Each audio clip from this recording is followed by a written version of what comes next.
Welcome. How we doing? Mic check. Can you hear me? Is my door shut? Yep.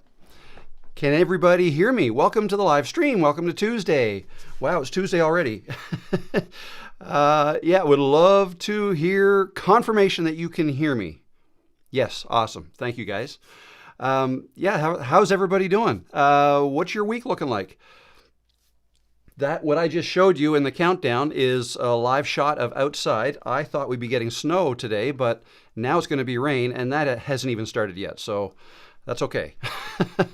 That's okay. I'm sure it's on its way. So, what do I got today? I'm here to answer any questions you have, as always, so live Q&A. Anything you want me to go over, just let me know. Actually, the very first thing I'm going to mention is 90,000 subscribers. Woohoo! I was going to wear a party hat or something, but we'll save that for the next milestone. Yeah, so that's exciting. Yes, for me anyways. Next thing, Ecam features. I saw that Scott asked a question right off the top about, and actually I'll just post it here. Can I ask a question? Is that text large enough? There, maybe that's better. Can I ask a question even if I can't make it today? Yes, you can, Scott, and you're not even here, so I can watch the answer later. I saw that Ecam has added the ability to convert a live stream from public to members only. Where is the rest? This would be at the end of a stream. If you wanted to speak to your members privately, it would let you switch to members only. Could you speak to that, or maybe it would be an interesting future topic?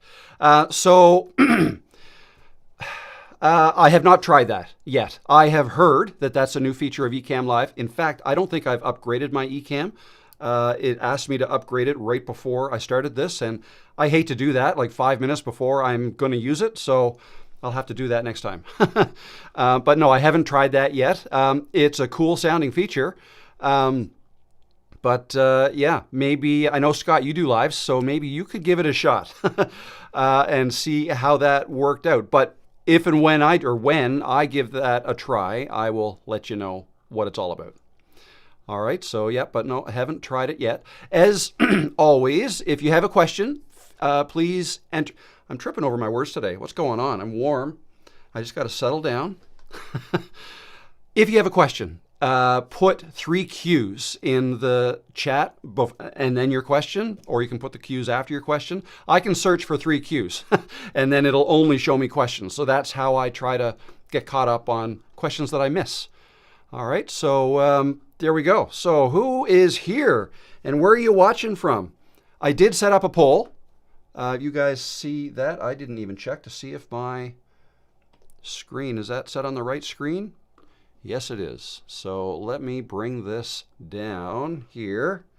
This is my YouTube studio, okay? And this is my live control panel, okay? When you go live, you can go to the YouTube studio live control panel and you can see the chats in here. So I don't have to actually go to my channel in YouTube. I can just see this from YouTube Studio and see all the chats here. This lags behind, so I don't pay any attention to that. But here is the poll question. So what do we got so far? What kind of videos do you want me to make more of? I don't know if I worded that best, but I feel like the walk and talk videos are the ones that most people like the most, but that's just a feeling I have. So every once in a while, I like to ask the question, and you can tell me. So those are getting 25% right now. Demo or tutorial type, step by step. So those would be me sitting here, sharing my screen and step by step how to do this, how to do that, whatever. That's how I actually started this channel, by making how-to videos to teach you how to do things, tasks, right? And I can certainly do more of those. I have not been doing many of those. I don't remember the last time I did one. It's been a while. But it looks like you would like to see some of those, so I will add that to my list. Sit down chat, not so popular. I can chat outside. In fact, I prefer to be outside. So that's fine. Channel breakdown and review. Quite honestly, you know what I did there? I went to ChatGPT because I said, I want to write a poll or post a poll and get some opinions. And I came up with the first 2, walk and talk and tutorials. Can you give me 2 more suggestions? I can have 4. and sit-down chat and channel breakdown is what it suggested. It's not something I thought of doing. I quite often do channel breakdowns and reviews in coaching calls. I've never done one in a video or a live stream. So interesting, but 22% of you, 23% of you, 22% of you, wow, that's fluctuating back and forth. Would like to see more of that, but that's in third place right now. So there we go. Interesting. All right, let's get into the chat before I move on.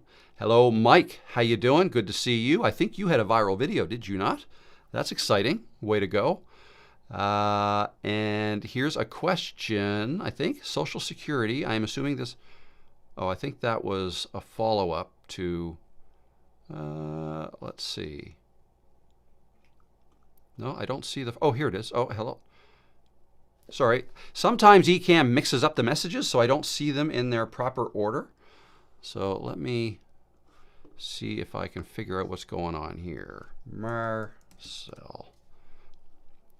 Social Security, I am assuming in this context does not mean pension, but rather unemployment, is there to help you survive. If you make enough money from YouTube, you don't need it anymore. I think that must be in response to something else, because I did read somebody else said something about that. Oh, here it is. Gamma. All right. Sorry, bear with me.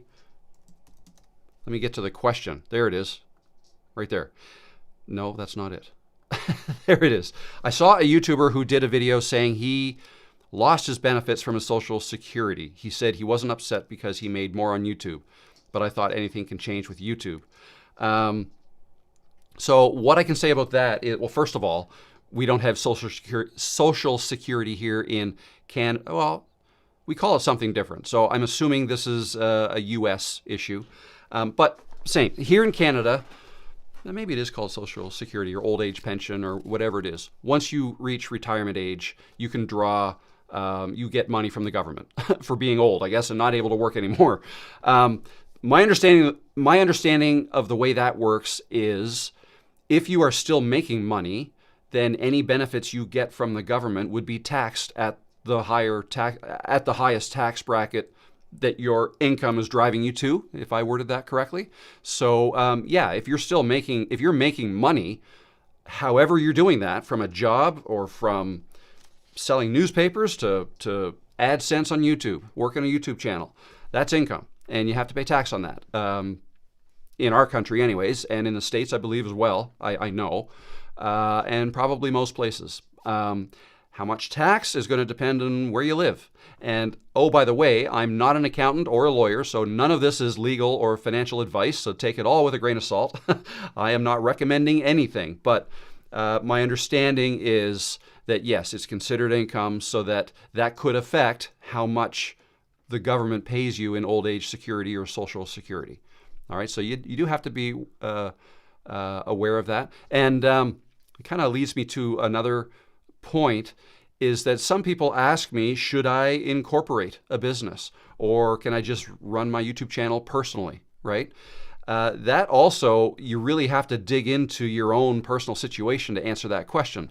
Again, this is something an accountant or a lawyer can help you with better, but depending on what your situation is, like if you're retired and you're earning a healthy pension or income some other way, whatever, then yeah, anything else you earn would be tacked on top of that and probably taxed at a higher tax bracket. In Canada, that's the way it works anyways. The more you earn, the higher tax bracket you get into for the next dollar you earn, right? And that's where the YouTube would be put on top of that. So so that's why some people who want to do YouTube in retirement, who may already be making enough money to live in retirement, don't even necessarily want to earn money from it. Which is fine. Another way to do that would be to create a business, right? And then the business earns the YouTube money, and then you wouldn't be taxed on money that the business earns unless you take money out of the business. Okay, the business would pay business tax on it. Again, I'm getting a little too far down that rabbit hole, I think, because again, not an accountant. I've just learned some things over the years. So I hope that helps. I answered way more than what the question was, but that's what I usually do.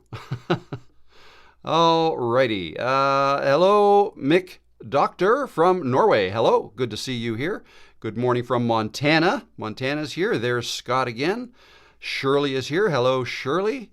Catherine is here. Hello, Catherine. Good to see you from New Zealand. Good afternoon, Tacky.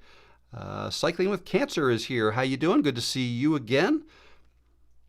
There is the countdown. Terry is here. Hi, Terry. Catherine is here. Hello. Let's see. We've got Shannon is here. How you doing, Shannon from Indiana? Whoa, caught this just by chance. Hi, everybody. Hello. How you doing? Lucky you. What is sleet? Okay. Well, it looks like you're asking Cycle with Cancer, but yeah, you know what? It's precipitation. How's that? It's like freezing rain, I guess. When the rain turns to ice and it still lands on the ground. I mean, some people call it sleet. Maybe hail is something similar but different depending on where you are and what terminology you use. We use the term freezing rain a lot here, but sleet as well, same kind of thing. It's gross. It makes the roads slippery, and it's got to be cold for it to be sleeting outside or hailing or freezing rain. We get a lot of freezing rain here. Usually when we get a snowstorm, it's followed by rain, but between switching from snow to rain, it gets to freezing rain, which means like it'll rain, hit the roads and freeze, like instantly freeze. And then you get what we call black ice that you can't really see at night anyways when you're driving, and it's dangerous. So you got to be careful. Anyway, yeah, so there's no... I don't know if you guys would be able to tell. If it starts snowing, you won't because that's so blown out. Alrighty. Anaholics is here. How you doing? Good to see you. Hello from Cyprus. Hello, Cyprus. All right, let me scroll a little bit more. Get into some questions here. Let's put that one currently. Tiny ice pellets. Yes, yeah, tiny ice pellets is sleet. No clue what sleet is. I live in Fort Lauderdale. You don't have a lot of sleet there, no. Question before your question. Let's see. What does it mean when your name is green with an anchor? I can answer that one. That means you are a member of the channel. You're a channel member. Yeah, so well, green, it starts off being, I think it's white. And then after a month, in month 2, it's black. And then I think green is the third one. Changes colors the longer you've been a channel member. So, shout out to all those channel members. I see Gamma SP8 is there. Terry is here. Mike's Adventures. Because I can tell I can just quickly see at a glance, right? The green bold of the username and the anchor beside. So that's what that's all about. That actually, there's a segue there. Let me take a quick drink. And I hate saying stuff like this because, well, it's not bad, but for those who have come to like it, I'm going to have to end the after parties. So what they were for channel members only live streams like this. And it's what I was doing after these live streams. I just find it's just too much, and and my schedule's kind of filling up. So I am going to have another one. The next one will be next week. Okay, so what is today? Today is the 2nd. So add 7 days to that. December 9th, there will be an after party. But then the following week, I'm starting the mentorship program, and my schedule is going to kind of fill up. So unfortunately, I apologize, but that's going to have to go away. Not saying that I won't do something again in the future, but what it does mean is the benefits of being a channel member go down by a little bit. There's no members only live streams. So what I can say is I will do my best to, because whoever's a channel member, your name pops out at me in the live chat, and I will do my best to answer all of members' questions in these live chats.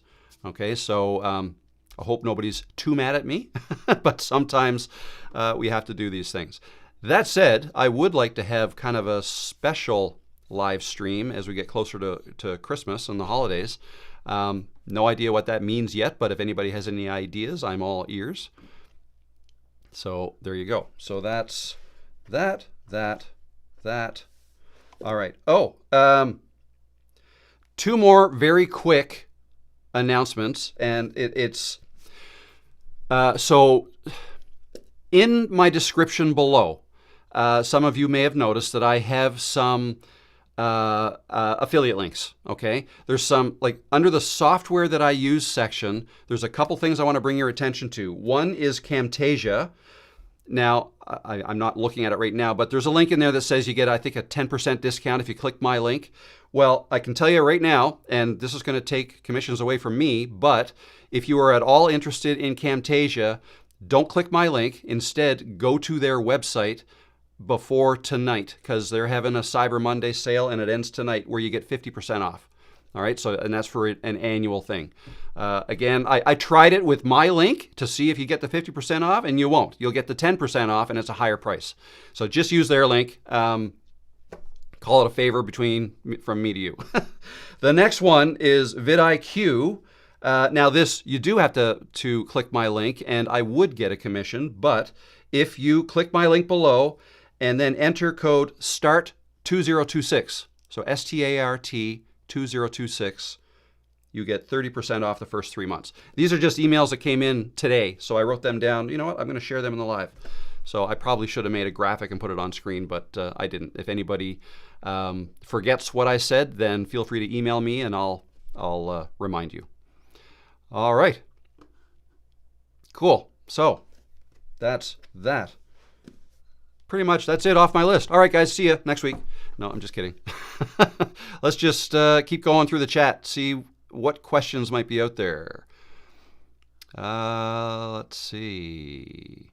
I just got reinstated after a very worrying 24 hours where Google shut down my account. Oh, shut down my account. I tried to say that softly. I don't know if you noticed. I try not to swear on my channel. Shut down my account as a suspected bot.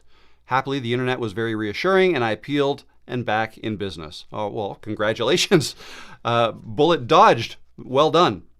Yeah, that would be worrying, wouldn't it? So I'm glad you got that sorted out. Lori's here. How you doing, Lori? Good to see you again. Lily Blue from Austria. Good vibes. Cold there too, eh? Yeah, what is it here? It's 2 degrees Celsius, so that's around 35 Fahrenheit. So it's pretty chilly today. It was warmer yesterday, but... fellow Floridian. Hi, Mike.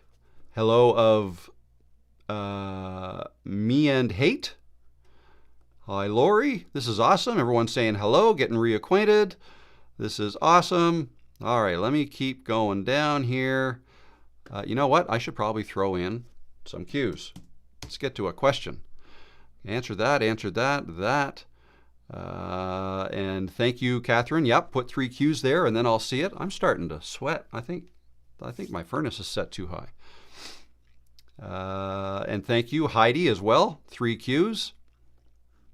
The Bold Life Suite. Is it normal for a channel that started in March to only have 241 subscribers?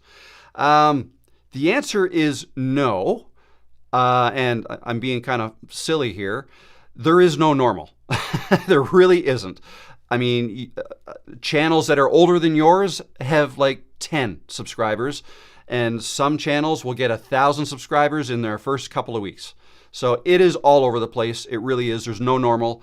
I can tell you that you're way ahead of where I was. My first year when I started, I had 6 after my first month, and after 8 months, I think it was 236 or something like that. So yeah, from January to October, like I was in the 200s then. So you're ahead of that. So yeah, it's really all over the place. All you can do is just keep trying to get better, right? Keep making better videos.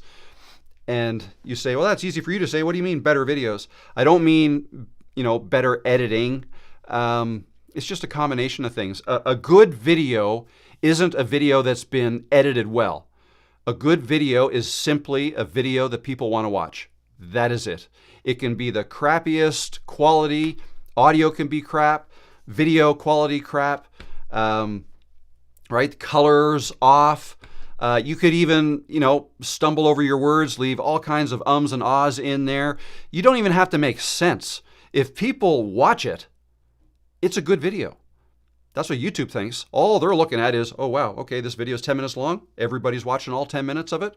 Good video. We're going to put that out more. That's all they care about. It really is. But, so now you have to answer the question, what is going to make people watch my video? Then you can start getting into the little details. Well, you know, if I did a little more editing, maybe that would help. But quite honestly, the best thing you can do is, I think, tell a story, which is something, I bought this book. I think one of you recommended it to me. It's now halfway down in my pile. This book here. I don't have a link for it or anything. You could probably look it up on Amazon. And I am on, no, I didn't even earmark the page. I haven't even really started it. I haven't had the time. But the point is, I want to get better at telling stories. And I strongly advise anybody having trouble getting people to watch their videos to also try to incorporate storytelling into your videos. That's what will keep people around and watching your videos. Now, it can be a story, a personal story. It can be a story about somebody else, right? You know, you don't have to share things you don't want to share. It just has to be a decent story that people want to hear the outcome of, right? And there's elements that make a good story. And if I knew what they were, you know, if I read this book, I'd probably know what they were better. So anyway, yeah, make videos that people want to watch. That is it. Alrighty. Okay, what else we got? Question, I'm trying to film my first YouTube video, but really struggling to speak in front of the camera. I tried bullet points and scripted, but still a struggle. Any advice? Yeah. So I've been where you are.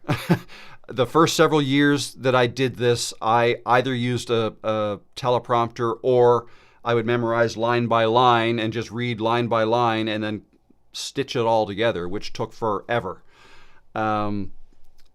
So, and a teleprompter, I still struggle to use a teleprompter where people can't tell that I'm using one. Like, you can tell. I mean, if you look closely enough, you can see my eyes moving. If you watch the video that I made, I think it was last Friday, I made an ad. That was a sponsored video by Nexus Clips, and I used a teleprompter to read the script that I wrote, and with ChatGPT's help. A little tip there. Yeah, I used a teleprompter, and if you look, you can see my eyes move. But a trick is to kind of try to hide those things with B-roll, right? Like, I used a teleprompter, I read it all, and there were some good parts where it looked like I was really not reading from a teleprompter, but some parts I was. So, boom, there goes B-roll over top of that. Let's hide that part. Or if I had to cut something out and you can see the transition, let's throw B-roll over top of that and hide that, right? So that's a trick. And it's easy to put B-roll in when you're talking about a service, right? That you're being sponsored by. You take screenshots or screen recordings of yourself using the software and then use that as B-roll, right? So, why did I get onto that? What was I? Yeah. So, any advice for you? Practice. I mean, it sounds cliche, but you just have to do it. You just have to do it. The more you do it, and when I say do it, I mean not use a teleprompter. Maybe have some bullet points that you can refer to. I do. I always have bullet points, whether they're taped to my tripod if I'm indoors, or you know, if I'm here, I could have it on this monitor here that I could just kind of glance down and look at it. Or if I'm outside, I just use there the video. This is it. The video I made yesterday. This is the cue card I wrote on the front and the back. So that's a little bit too much, but I actually didn't even look at it all because I just got talking. This is in case I got stuck and needed to refer to something. And all I can say is the first time you do that, you're going to feel really weird about it. But the real you will shine through. That's all I can say. It's not going to be perfect. It's going to be rough around the edges. You're not going to like it. I can guarantee you that if you just spitball it or talk off the cuff or however you want to describe it, you're going to hate it afterwards. And you're going to think things like, oh, I forgot to mention this, and I didn't say that, and I said and ah too much, and I paused too long here, and there's going to be a ton of stuff that you're going to hate about it. But I can almost guarantee you that there will be an audience that will appreciate that you did it that way and not reading from a script. Almost guarantee. Not everybody, but you don't need everybody. You don't need everybody to like your videos. In fact, that's impossible. Like, there is nobody. I will go out on a limb and say there's no creator out there that everybody likes watching their videos. Nobody. All right. Mr. Beast has millions of people who love his videos, but probably just as many that don't. Okay, and that applies to everybody. Don't try to please everybody. Don't try to please yourself even, right? Like, you're not making videos for you. You're making videos for the people who are eventually going to like your videos just because you're being you and they like you and they want to hear from you some more. So anyway, I'm kind of beating that dead horse. I hope that helps. Yeah, I just saw one comment there of Home and Heart. Do you have a mobile phone? You only need that to start. I'm assuming you're responding to somebody, but you are 100% correct. That's all I use when I make my videos outside, my phone. And a mic. I did buy a mic as well. But, if it's not windy, I probably don't even need that. The audio wouldn't be quite as good, but you don't need it. Need. I've never watched one of Mr. Beast's videos. I like women's vlogs, fashion, etc. So that's definitely true. Yep. Everybody's tastes are different. Everybody's is different. And that all ties into the whole thing that I've made a few videos about, and I'm going to make more about, the fact that our friends and family don't often support what we do on YouTube, right? Whether we're successful at it or not, right? And a lot of times when acquaintances that you haven't seen in a while, you see them, they ask you what you're up to, and you tell them you're a YouTuber now. A lot of people are like, you're doing what? Like, what do you mean? Like, and they just don't get it. Now, I have had a lot of people come back to me and say, what do you mean they don't get it? Everybody knows how YouTube works. Well, that's not true. Not everybody does. All of us know. I mean, you guys are in a live chat, actively chatting. You've signed up for a YouTube account so that you can chat in live chats and watch videos so that YouTube will remember what you like to watch, so they'll suggest more to you. You guys are YouTube experts, all of you, if you're here. There's a lot of people out there, if you really think about it, your friends and family, I mean, not all, but I'm sure you can think of some people that if you asked them, say, hey, do you mind signing up for a YouTube account and then go checking out my videos? They won't know how to do. They would not know how to do that. I bet you there's people that you know that would not know how to do that. Anyways, do you think it's possible to get a brand new channel to make $1,000 within a month while holding a full-time job and using weekends to enjoy custody of my toddler? That's a big ask. That's a big ask. Yeah, it took me 3.5 years before I made $1,000. You want to make $1,000 within a month? I'm going to say, I'll never say never, but the likelihood of that happening is next to zero. YouTube is not a get-rich-quick thing, and not that $1,000 is rich, but $1,000 is nice. If you can do that every month, well, if you do that your first month, then your next month would be more and more. That's what I can tell you. Like, as you grow, your growth at some point will start to go exponential. It won't just stay linear forever. Like, you'll have little bumps up, and then they'll kind of level off, and then bump up, and then level off again. That's the way it works. But it might take you years to earn $1,000. Could be years. I'm just being honest. The amount of work and effort you put in is directly proportional to the results you get out. Okay?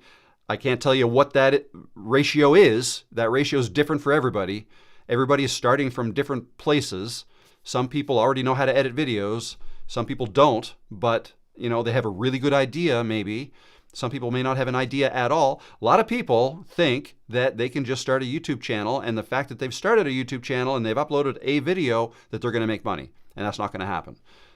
You have to be consistently uploading. I was going to say it's a job, but I don't want to say that because that's a bad word.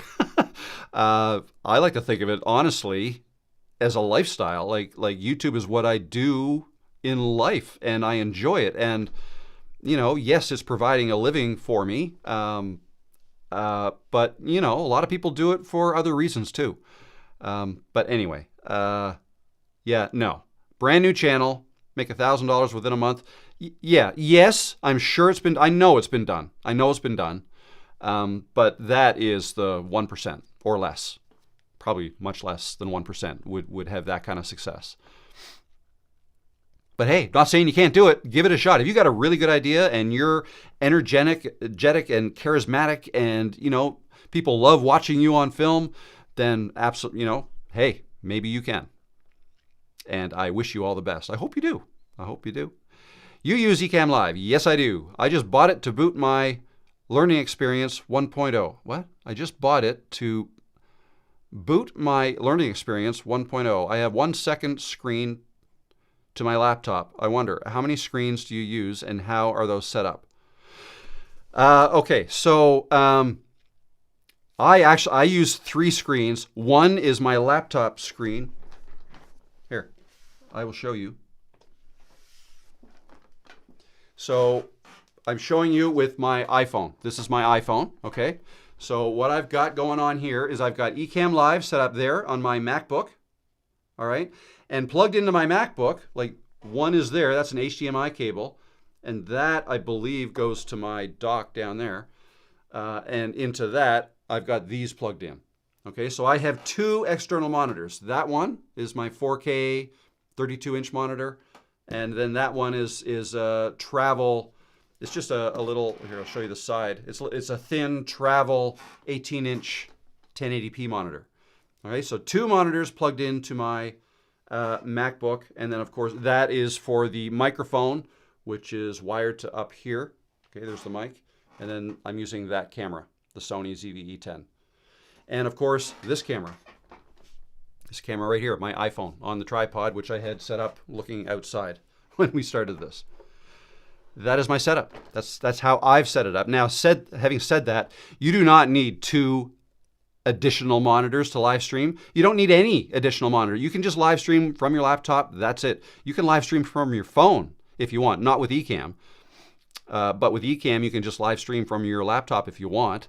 But one of the advantages of Ecam is that it allows you to build scenes with additional cameras, like I did with this one, right? This is my iPhone camera, and I built this scene. It's got how do I point at it with, right here. It's got this scene here coming out of my iPhone, and then up there, oh, this is hard to do, right there, I built a scene with this camera here. Okay, so, and you can actually even change them live. Like if I can click and drag this, right, and make it bigger and reposition it.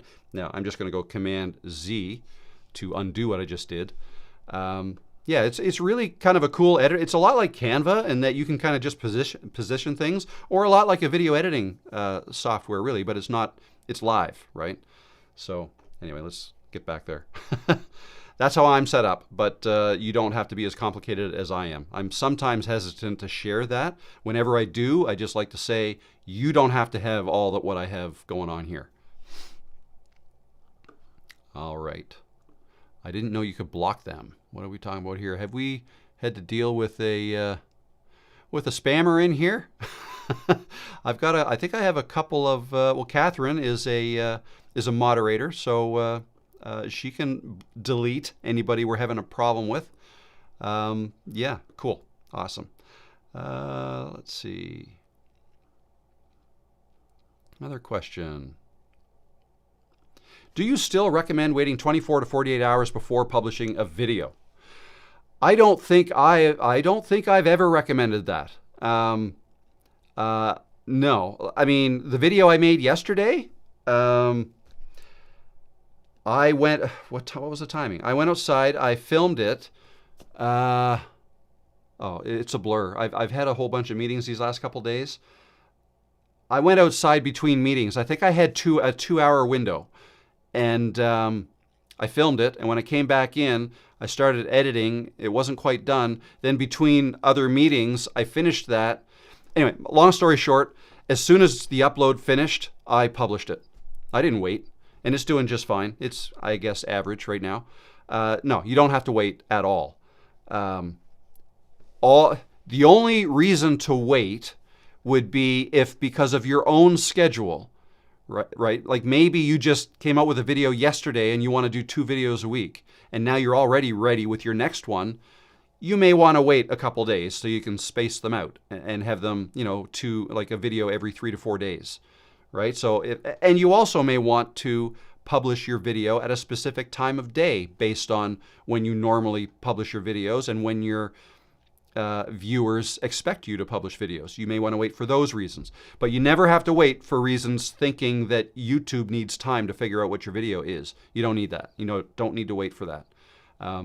They can figure it out pretty quick. They're transcribing your video as they're processing it, right? They know what your video is about. They don't necessarily know exactly who your audience is yet when you're starting out, but the more videos you post, the better they'll get at figuring that out, as long as you stay within a niche. All right, I'm going to take a little drink here. And I see there's more questions here. Yeah, good to know a lot of people say wait. Yeah, I know, a lot of people do. And I think it's hard. I'll say this right now. There's a lot of people out there, myself included, that give advice on how to succeed at YouTube. And all I'll say is you have to take every bit of advice you get and kind of try to dissect it or try to prove it right or wrong for yourself. I try to be as impartial as I can. I try to share basically what I learn as I go, and things that I've learned from others. I'll try to share stories, but I don't like to ever say like this is the only way to do something, or that is the only way to do it. You're wrong, you're right, and no. What works for me may not work for you. What you have to do is kind of take all this advice and take some of it or all of it with a grain of salt, and you still have to figure out what works best for you. Because your situation is different from everybody else's. Your niche is probably a little bit different. Your style of making videos is a little bit different, right? Everything is different. So every creator, every channel is different, has a different audience. And so, yeah. Anyway, I think you get my point.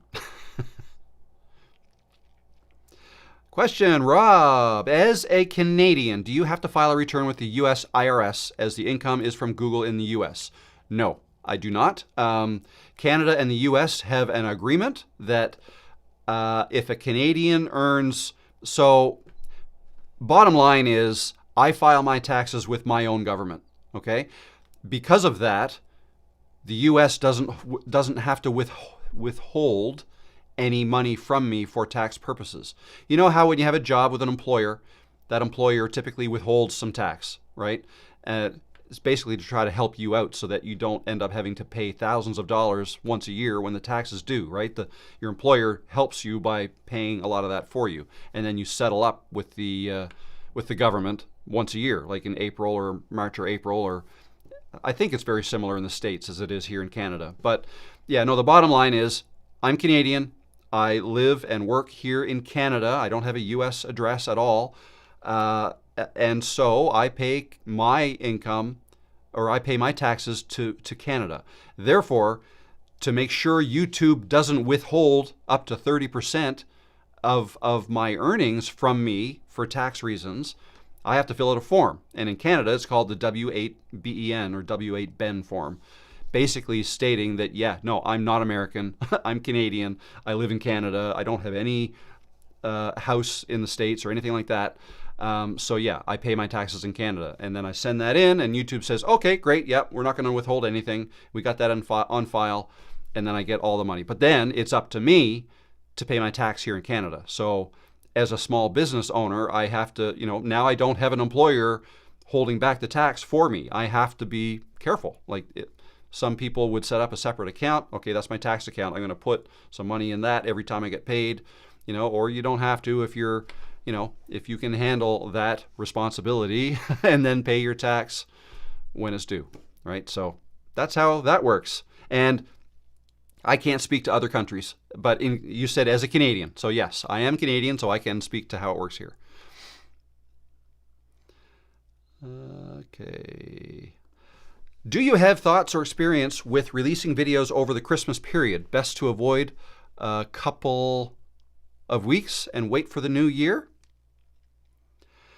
I do have experience with it. Last year I posted right through. In fact, I made a special video that was Christmas themed. If you want to check that out and get into the spirit, I think I opened a present that Peanut gave to me, and it was just kind of a nice, happy message. I don't remember exactly what that was, but so I did that. Some people do special things like that, but no, I'm not going to stop posting videos just because it's Christmas time. Unless, I would, if I was going somewhere and I had to take a break from posting, then I would do that.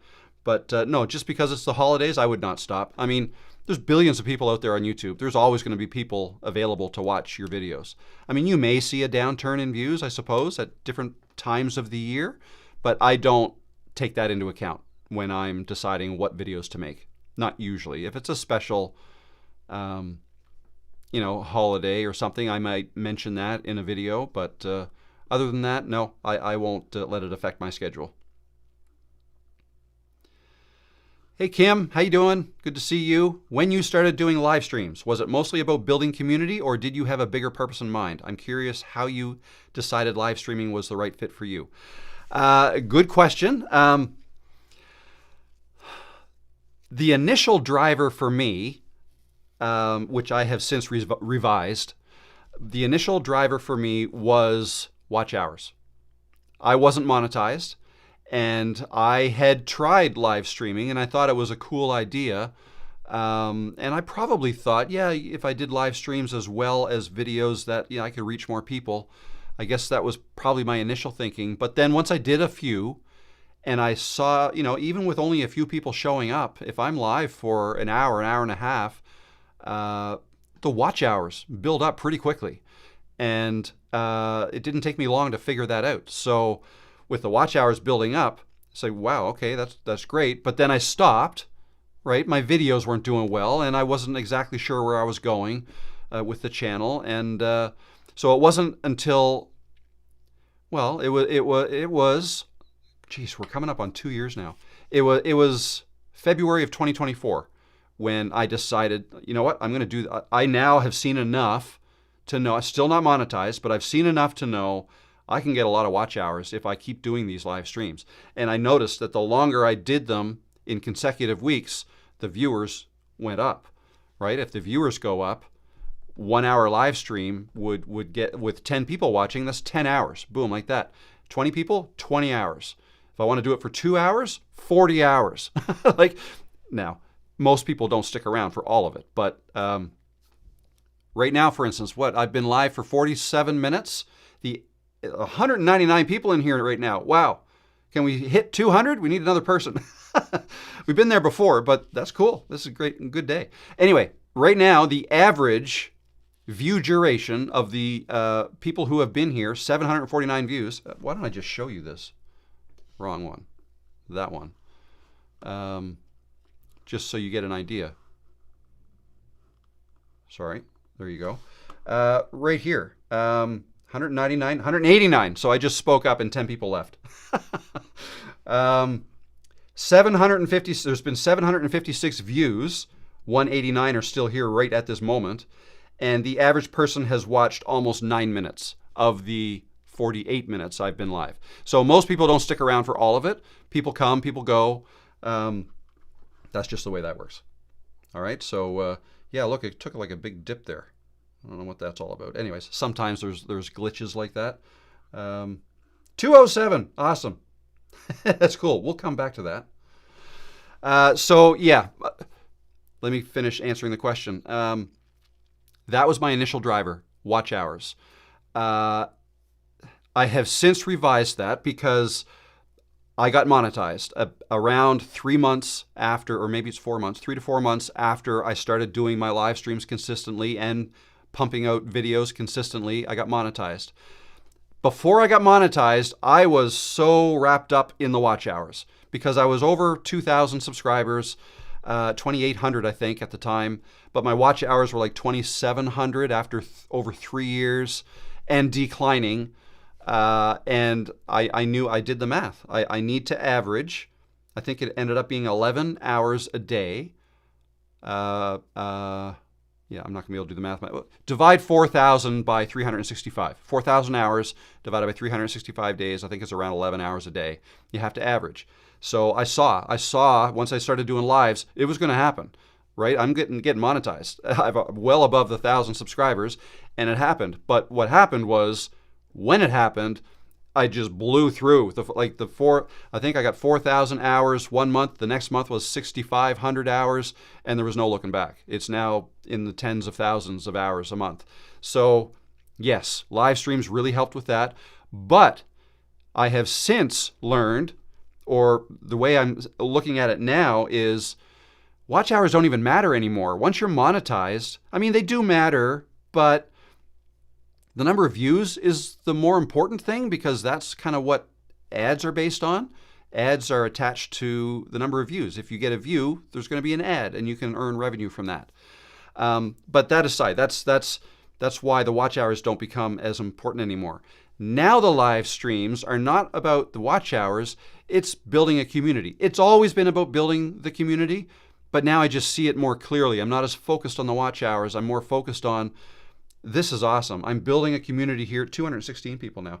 I'm building a community of people here that are enjoying hanging out with me and hanging out with the rest of you guys, right? When I can't answer your question because I'm going on and taking a long time answering other people's questions, you guys are answering each other's questions and getting to know each other. And I've even dropped in on other people's live streams. Scott, for instance, dropped in on Scott's live stream last week. Saw Lori there. Lori's here every week, and Scott's here every week, right? So that's kind of cool that people are getting to know each other, and then, starting up their own live streams. I love that. That's awesome. So, but the community building ties in really nicely with your videos, right? If people watch your videos and really start liking your videos, they subscribe. If they can then tune in and see you live, they love that. That's awesome. I can ask a question and you'll answer me. This is great.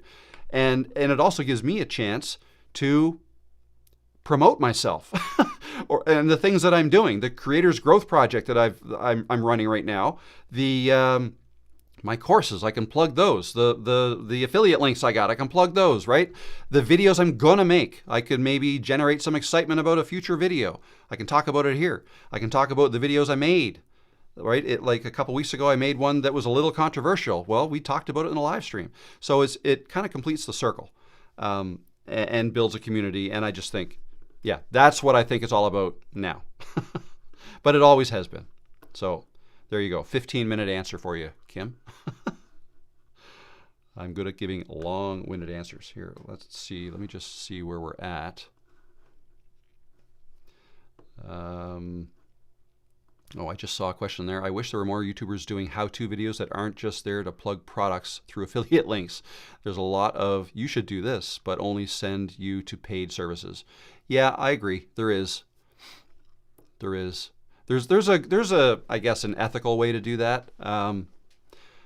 I've never really done, I don't do product reviews. I don't do, I actually considered, with the whole Black Friday, Cyber Monday thing, I considered doing a live where, this might be interesting if you're interested in this, but I didn't. I don't know. I don't, not to say there's anything wrong with that, but some people, like you said, some people don't like things like that. So,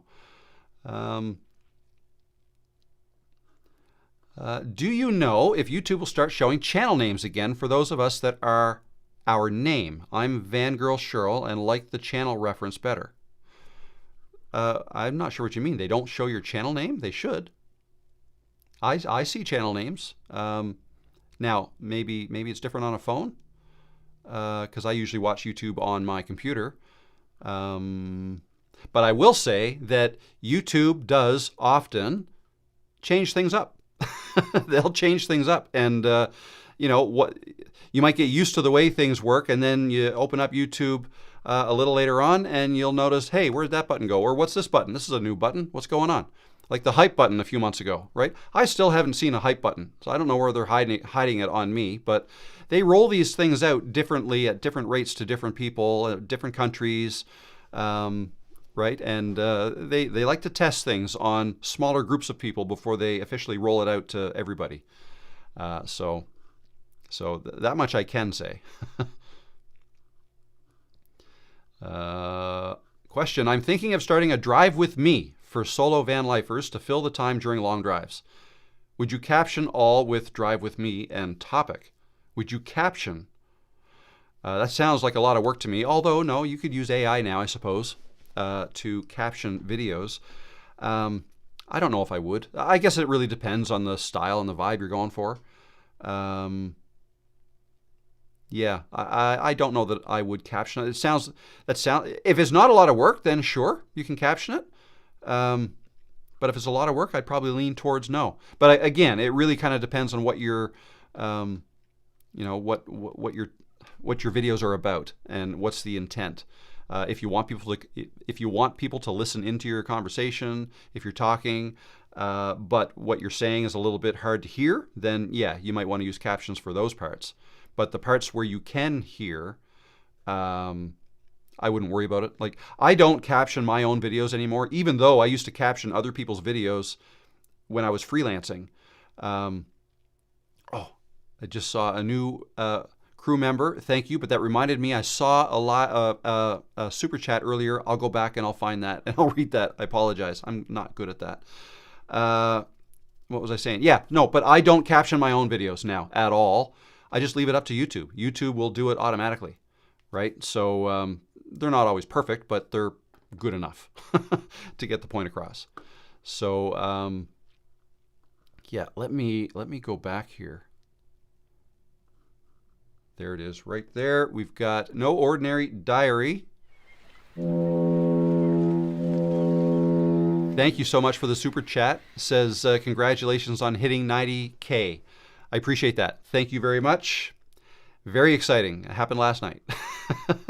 Very exciting. Actually, somebody asked me in a comment earlier today, what do you say? Said, oh yeah, you should hit 100,000 before the end of the year. I'm not sure if I will. It'll depend on how the videos do. But what I said was, I'm not so sure I want that to happen this time of year, because I told somebody I would go for a swim in the ocean to celebrate doing that. And if that's going to happen in January, it's not that warm here in January. But I think I told somebody I'd do that. So we'll see. And thank you so much, No Ordinary Diary, new channel member. I don't have a special button for that, so I just hit the super chat button again.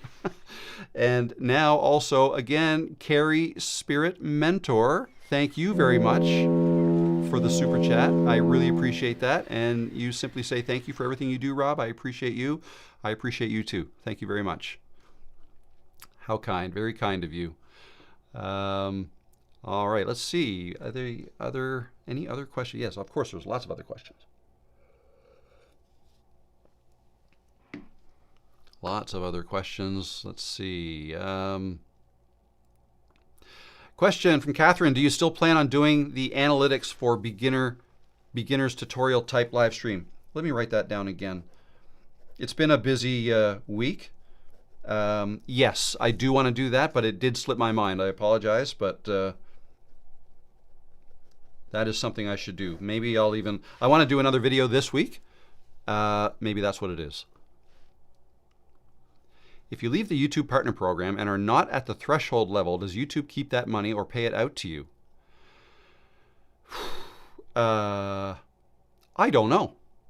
I don't know. If you leave, why would you leave? Or maybe if you didn't maintain and then you were kicked out of it, for lack of a better term. I would say that would still kind of sit in your account until you get monetized again. That would be my guess. But I honestly don't know. I've never had that asked of me before. But YouTube is a big enough company, and I have a feeling that they're not going to pay it out to you because there's thresholds, right? Like you say, I think it's $100. So they don't send checks that are smaller than that. But yeah, you would probably maintain that account for maybe it's time limited, time sensitive for a certain amount of time, 5 years or something. I don't know. I'm guessing now, so I really don't know. Sorry about that. My channel is about 1 month old, 1 subscriber. How about tips to stay on a posting schedule? My insecurities keep me continually pushing to do it the next day. Tips to stay on a posting schedule. Rapid fire, several here. You got to have fun with it. Make it fun somehow. Try not to stress about it. Don't put too much pressure on yourself.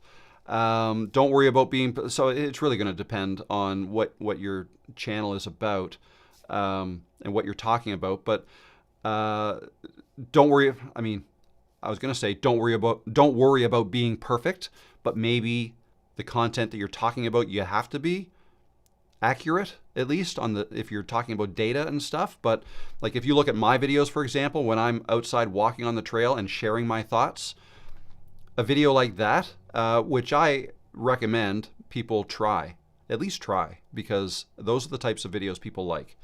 You don't have to worry about being perfect. If I say something and it's incorrect, people will call me out on it. The worst thing that can happen is a whole bunch of people say to me in the comments, Rob, this is not right. This is not correct. You are wrong. And I will then probably go, whoa, a lot of people are saying this. I wonder, right? And then I'll look into it. The worst thing that can happen is I now have a topic for my next video, right? I can either correct myself or I can make a video saying, no, I'm not wrong. You're wrong. Whatever, right? It's an opportunity to make another video. That's the worst that can happen. Best case scenario is you can just kind of spitball, talk off the cuff, and share your thoughts, and people appreciate the way that you're just being real. So I guess that's my biggest tip. Give that a shot, and it'll feel awkward and weird, and you're not going to like it, but if you do, as soon as you start doing that, if you continue to try to do it that way, you will get better, and you will grow. Question, can you explain CPM and how does it work? I always see an amount, a nice amount, but doesn't mean you get that amount. You have to have 1K views on that video. Okay, CPM is cost per mille, M-I-L-L-E, which is Latin, I think, for thousand. I was going to say million. Latin for thousand. It's also French for thousand, right? So that CPM, cost per thousand. So what it means is RPM is the number you should be more concerned with, or you should know more about, because CPM only applies to advertisers. Okay, CPM is cost. CPM is what the advertiser pays YouTube to have their ad in a video, whereas RPM is what YouTube pays you, revenue per meal, or 1,000. So if your RPM is $5, that means YouTube will pay you $5 for every 1,000 views. That's what you get. That's not both. CPM is the total. Okay? So if the CPM is $10, then the RPM would be 55% of that, $5.50. Did I do that right? Okay? Because YouTube pays the creator 55% of what they collect from the advertisers. That's the way that works. You do not need 1,000 views on a video to earn money from it. So if the RPM is $5 per 1,000 views and a video only gets 500 views, then you'll earn $2.50. Okay? If it only gets 100 views, do the math. You will earn for every view. Okay, at a rate of $5 per, and no, when I say $5, that's an example. Every video will have a different RPM attached to it. Not only that, but depending on the time of day or the specific day, RPMs fluctuate all the time. And the reason that is because YouTube doesn't just list advertising prices for advertisers. Like if you want to buy a video on Rob the Maritimer's video, you're going to pay $5. Or $10, right? It doesn't work that way. It's like a bidding process where advertisers bid on keywords. And, if people are searching for how to grow on YouTube, I want my ad placed, I'm willing to spend, $10 for that. And, there's a bidding thing going on. That's my understanding of the way it works. I've never been an advertiser on YouTube, so I don't have direct experience with it. But I used to be an advertiser with Google way back in the early 2000s when I was making websites and advertising websites. I think it works in a similar way. You bid on keywords. So CPM is the most, sorry, no. RPM is the most important thing. That's what you're concerned with. That is what you get, okay, once you're monetized. Thank you, Catherine, for that reminder. How can we avoid being suspected as a bot? That's a tough question. I don't know. Don't do bot things. I don't know. Like, what would a bot video be? AI generated video, maybe? I would. I mean, there's going to be people that make AI videos. Sure, that's fine. It's not my thing. But some people do. I don't know how to answer your question. How to avoid being suspected as a bot? Like, if one of the things YouTube is coming down hard on is people using AI to kind of spam YouTube and like upload dozens of videos a day, or you know what I mean? AI generated videos that might just be regurgitations of Reddit articles that they've just kind of copied the transcript and then plug it into a video service that'll automatically create a video and voiceover, and you can do that. So video is cracking down on that's what YouTube considers AI slop, and they don't want that on their platform because you don't want that, right? Viewers don't want to see that kind of stuff. Actually, the real reason is because advertisers don't want that, because they know that the viewers won't like it. So, advertiser doesn't want to pay for an ad on a video that people aren't going to want to watch because it's AI slop, right? So that's why they don't want that kind of stuff. So avoid doing those types of things, I guess. But yeah, I don't know what you might be doing or somebody else, maybe it's not you, but what they might be doing to be suspected as a bot. That's interesting. Don't do bot things. Graphicious, how you doing? Good to see you here. I used to watch, I shouldn't say used to, back when I was doing a lot more Camtasia videos, I watched a lot of your videos. What's your take on the recent channel terminations that seem out of control? I don't know how to answer that. I'd like to think that if a mistake was made that YouTube would correct it, but I don't have any firsthand knowledge of any of these channels being terminated. Nobody is, actually one person did this past week say their channel got taken down and they don't think they did anything wrong. So I'm not sure what happened there. So I guess my take is I don't really know what to think of that. Other than I'd like to think YouTube would correct that if they are making mistakes, because that would be concerning for sure. But yeah, I don't personally know of anybody other than that one person who that's happened to. Hi Rob, my channel's 1 year old. I run a YouTube channel, Blood Pressure Pharmacist, for seniors with high blood pressure. One video hit 20,000 views, but others are under 100. Please advise. Not really enough to go on there. I guess my advice would be to dig into that one that hit 20,000 views and try to figure out why. Like, what's so good about it? What was so good about that video that it got so many views? Try to unpack it that way and try to watch it like as if you were a viewer, a random viewer that is not you. Right? Like, try to take yourself out of it and your thoughts and feelings about your video out of it for a second. And, would you click on that yourself? Like the title and the thumbnail. Why? Right? Look at the retention. Look at the click-through rate. Is it higher than normal or not? Just because it got a whole lot of views doesn't necessarily mean the CTR was higher. But, look at that. And just try to put your sleuth hat on and do some detective work and try to figure out what was it about that video that did so well, that caused it to do so well, and try to do more of that. And you may identify a few different things. Well, it could be this, that, or that. Try to make try to address those things in future videos, right? And see if you can take advantage of that. If you got a bunch of new subscribers from this, then all the more reason to all the more reason to try to replicate that. So yeah, that's what I would do. That would be my advice. Let's see.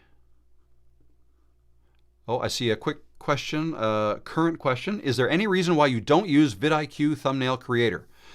Simply because it only takes me 5 minutes to make the thumbnails I make.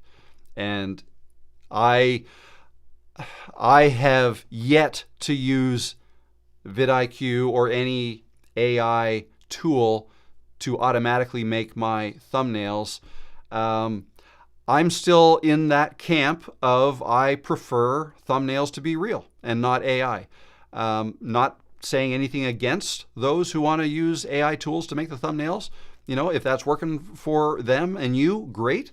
But mine seem to be working for me the way I'm doing them, and all I'm doing is finding a screenshot within my video.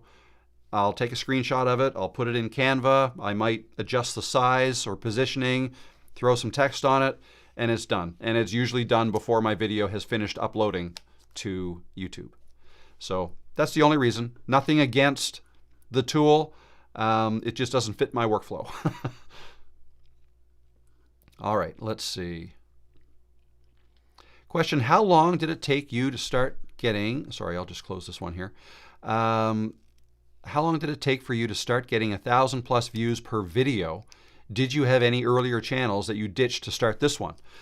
So last question first. No, this was my first channel. I do have another channel that I haven't done anything with in almost a year. I started it up about a year ago, Rob by the Sea, and I think I've got 3 or 4, maybe 5 videos on that. And then I just, you know what, this is, the idea was I would create that in case I have anything else I want to create video-wise that doesn't fit on this channel. I would post it there. But, you know, the kind of stuff I was posting there can totally exist on this channel. So I haven't done anything with that. I've also created a channel for Peanut, my cat, which I've not done anything with. I haven't. The idea at one point was maybe give her her own channel and she can be the star, but those would be harder videos for me to make. I'd have to get it'd be all B-roll with voiceover, right? Yeah, who knows? Maybe someday I'll do something like that. But so no, I did not have, this is my first channel. How long before I got 1,000 views? Years. I mean, I had a couple in my first 3 years. I had a few videos that did that well. But then, the norm was maybe a few hundred views here and there by, say, the first week or two. Until I moved and started making videos like this, talking to the camera. That's when things kind of exploded for me. And now, like, my videos regularly get in the thousands of views. So yeah, years. It took me years. Question, do you like to watch silent lives? Watching the views or lives where they talk and show the place? No, not me. I don't. Not that there's anything wrong with them. It's just not my thing. Yeah. So most of my YouTube consumption is for learning purposes. I want to learn something, so that usually involves people talking, right? So that's usually what I do. Or, you know, I mean, I'm a Detroit Lions football fan, so I'll watch some stuff about that, right? So sports stuff. Yeah, no, sailing stuff. I'll watch sailing videos. I could watch somebody sailing probably silently for a while, just because I'm into that. Right, so you know, but so I guess maybe that would be a silent one, but usually there's talking in those too. Oh, here is a good question. Steph Does Fitness. How to tell sponsor emails are real and not phishing, other than the basic telltale signs, spelling, etc. Do YouTubers take the risk in clicking links, etc.? Let me just I'll post that here. Do you know for sure they are legit? So this is a great question.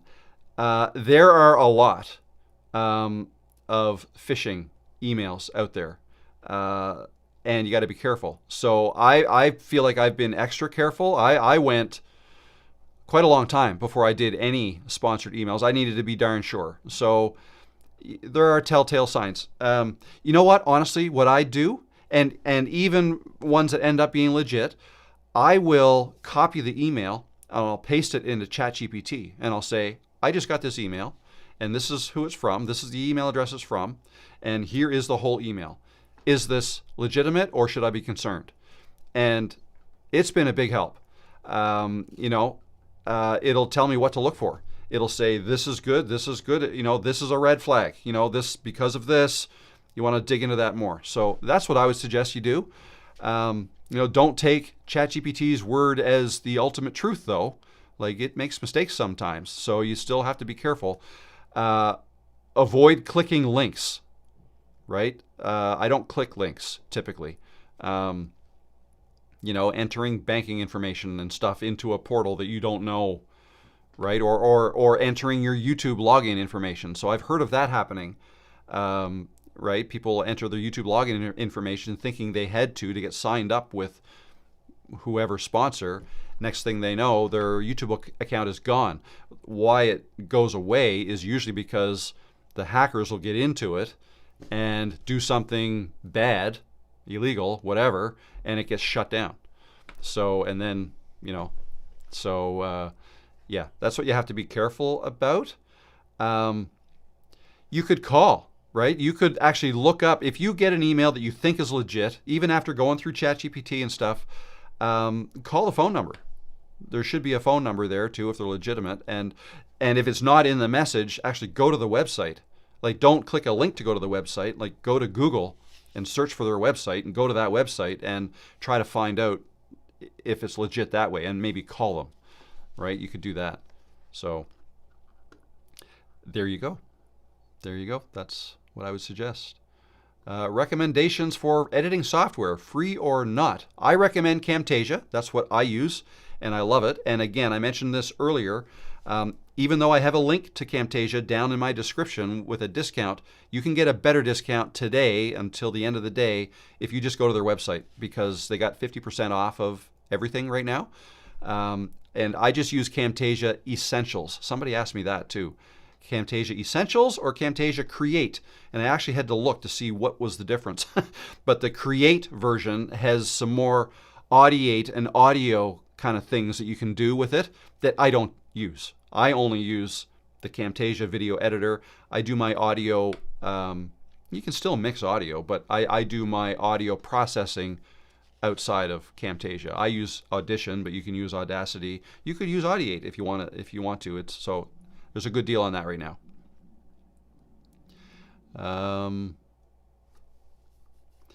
As an independent creator, what is your sole motivation for having your channel? Why do you do it? Well, I don't know that I have a sole motivation. I mean, I do this. This is what I do. I mean, this is my job. Again, I don't like to call it a job because I love what I do, and it's my life. This is what I do. But I have to do something to make money to live, and this is what I do. So there's that. But I also love the creative outlet. I love making videos. I love editing videos. I've always tinkered with computers and stuff. I'm a geek, right? So this is just kind of natural for me. I'm an introvert too, so I enjoy working by myself. I don't like to have a boss, right? So even though you can consider the bank a boss, I suppose. But I don't like working for other people, so this is perfect for that. And more recently, I mean, I'm getting up there in age. I'm not just over 40; I'm over 50. The older you get, you start thinking about things like it'd be nice to help some other people, and also think about what I'm creating and putting out there on the internet. I just think that's cool, and if I'm helping other people, whether they're paid clients or for free in these live streams, I think that's great. I love that. So, I get, satisfaction, gratification, right, from this. Validation even. People enjoy listening to what I have to say. That is gratifying as well. So, right, so those are all motivating factors, I suppose. So, yeah, not just one. Question, can phishing work only with links? I hear a lot of times from people that offer me SEO help. I don't want their help. They ask me 10 more times until I block them. Yeah, I get a lot of that too. Can phishing work only with links? I don't know the answer to that. I'm not a hacker, so I don't know all of their methods, but I know links is one. Text messages, I guess, that you get from random people, or Instagram. I get Instagram messages too because I have my handle on my YouTube channel, so they'll find that. Yeah, I just ignore. And if actually you say, if they ask you 10 more times until you block them, now it doesn't take 10 for me to block. Depending on my mood, I might block it immediately. If anybody asks me, oh, I can make you a better thumbnail, no, delete. Right? It takes me 5 minutes. Why do I want to pay somebody money and then have to wait a day to get a thumbnail? Or even if I have to wait an hour, I don't want to do that. I want my thumbnail in 5 minutes, and I can do it for free by myself while I'm watching my video upload. So no, if anybody's out there, if anybody is here in the chat because you want to try to sell me thumbnails, go away. I'm not buying. And if you message me, I'll delete the message. If you message again, you're getting blocked. So that's what I do. How have you found the transition from small to full-time YouTuber? Has it affected you mentally? That's an interesting question. Has it affected me mentally? I mean, there are extra stresses, I suppose. I mean, my situation might be different because I've been an entrepreneur and working for myself for 23 years, okay, since 2002. I spent time as a web designer. I spent time as a web hosting provider, as a video tutorial developer, as a freelance video editor. So all those things I've done over the last 20 some years. And so I guess my latest transition was from being a freelancer on Fiverr, which I was doing very well at that. It was just a lot of work. While I was doing that, I started my YouTube channel. And because I was helping other people edit videos, why not just make my own videos? So that was kind of the start of it. And as my YouTube channel, I mean, again, it took over 3 years before I got monetized. So I made nothing from it for 3 years. So that was my spare time, I guess you could call it that. And then I got monetized, and then I started making courses and started to earn some money. And then slowly I was able to kind of transition, right? Do less and less of the freelancing, more and more of the YouTuber, until the freelancing no more, and full-time YouTuber. So, I guess, so that's my story. Maybe I should make a video about that, I suppose, if there's interest. But mentally, I don't know that it's affected me mentally. You have to have the right mindset to do YouTube full time. You have to have a business mindset, and not everybody has that. And the reason I say that is because you can be successful. You can have well, it depends on how you define success, right? What is a successful YouTube channel? Is it one that's monetized, or is it one that's paying all your bills? Are you making money just from YouTube, or are you creating other revenue streams like affiliate marketing and consulting and whatever else, digital sales, right? Usually successful YouTubers have something else going on besides just making money from YouTube itself, right? I think my YouTube income might be 20% of, or less even, of my overall revenue, right? It's a small part. And all the other stuff you can start to build before you're even monetized with YouTube, right? But yeah, you have to have the business mindset, and that involves maybe a little bit of risk. Like, nobody starts a small business without some risk, right? You take a bank loan usually, you buy a franchise maybe, or open up a restaurant, or whatever it is you're doing. That's a small business mindset. And usually when people start a small business, you start with making no money, but you have to start with spending money, right? So you usually start with a loan. So now you got a loan you're paying on, no revenue coming in. That's the way it works with YouTube. When you start YouTube, you're not making money right out of the gate. Maybe with a restaurant, as soon as you open, you can start selling meals that day, sure. But so every business is different. But you have to be okay with that. Some people aren't. Some people's like, no, I need to earn this much every 2 weeks, or I'm not happy. Right? I've always been okay with variability in my income, right? I could go months without earning anything. And some people would find that too stressful. I just can't do that. And other people, like, I'll take out a loan. If I need more money, I'll just take out a bit of a loan. Some people, that'll drive them crazy. That is just craziness, right? But I'm okay with that. I've got a business mindset. It's an investment in what I'm building over here. So no guarantees, but there's never any guarantees in business. So hopefully that answered your question. Let's see. I have a 3-part series with very unbalanced views, 20,000 on the first video and a few thousand on the other 2. I have them connected by outro, cards, and end screen. Any ideas to lead folks to the others? Honestly, the first thing that popped into my mind is probably not what you're thinking about, is to forget about them and make your next video. Just keep going. The more videos you build onto your channel, and it's not a bad idea what you're doing, linking them in the end cards. That's kind of smart, actually. I don't tend to put that much thought into it. And the bigger your library gets, I guess you don't really have to. All I select is YouTube. You select what you think the viewer wants to see next. I'm leaving it up to you. Pick it from my channel, though, but you select what you think is best for the viewer. I select that every time. So everybody who watches my video that I put out yesterday is going to get a different suggestion based on what they've seen already and based on what else they watch on YouTube. That'll all dictate, right? The algorithm is taking all this in and okay, I think they want to watch this one next, right? I trust YouTube to get that right because YouTube wants people to keep watching videos. So they're going to do their best to put suggestions in front of you that they think will work and that you will click on and watch. So that's why I don't worry about trying to figure that out. And there's no way to figure that out for everybody anyways. I just leave it up to YouTube. That's what I would do. I tend not to look back at previous videos I've made, and I just look forward. I make another video, and now that's another one that YouTube might recommend. You can do them in a series. That's great. That's actually not a bad idea. At the end of your video, you can say, you know what, stick around, like come back next week and part 2 is coming, right? Something like that. You can do that and do little series every once in a while. That's actually not a bad idea. But that's what I would say. Whoops, what did I do? That darn wheel again. There we go.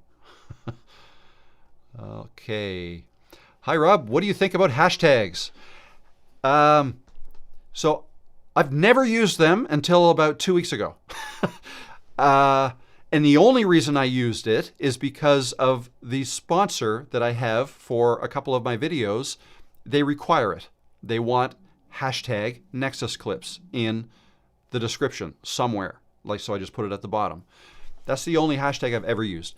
A hashtag is not going to help your video get found. All it is, it's a way to assign a text string to your video that you think some people might be searching for. So like in Nexus Clips example, for instance, they want to be able to quickly see, okay, where are all the videos that Rob made with Nexus Clips? Let's do a search on hashtag Nexus Clips. All my videos will pop up that I put that in, right? That's it. So, maybe you have a use case for that. Until recently, I didn't. So I hadn't been doing that. So that's what I think of them. Other than that, I don't think they're necessary at all. And that goes for tags as well, not just hashtags, but tags. I don't think they're necessary anymore, but I still put them in because YouTube still has that field there. So why not fill it out? It takes me a couple of minutes. That's it. So there you go. Let's see.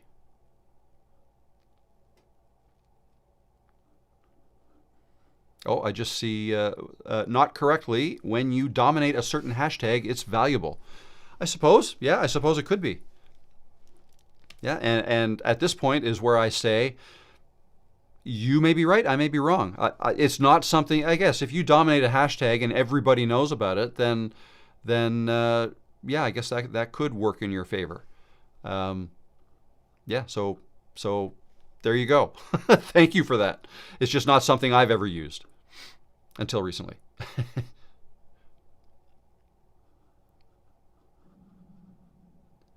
All right, let's see what else we got. How are we doing for time? 3:30.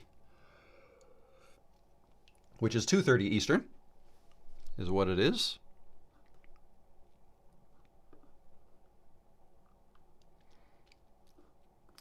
Are you or do you ever plan on doing videos outside of the YouTube guides?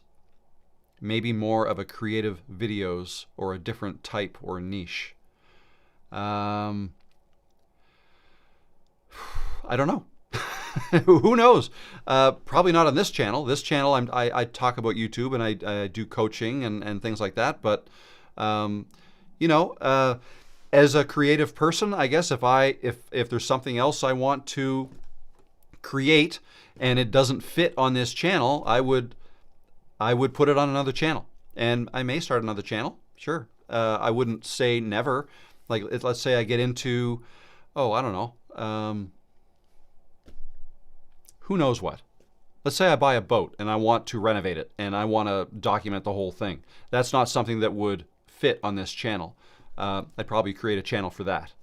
Not saying I'm going to do that. I'm just saying that's just an example. But yeah, I like making videos. I like editing them. I don't know if I would like editing them if I did a lot of editing and it took me a lot longer to do them. My editing doesn't take that long, so I still like it. But yeah, there you go.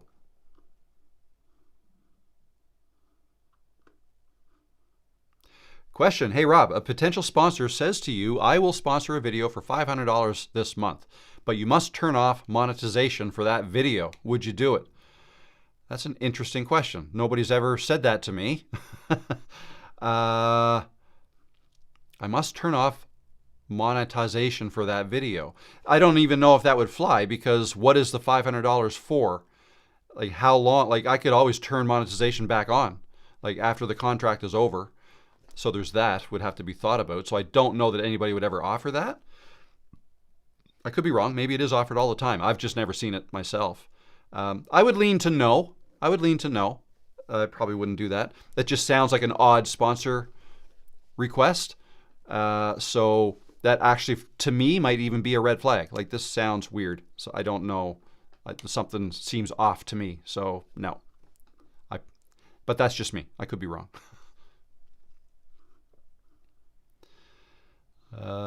Can small YouTuber channels blow up randomly and take off? I have 81 subs with 41 videos.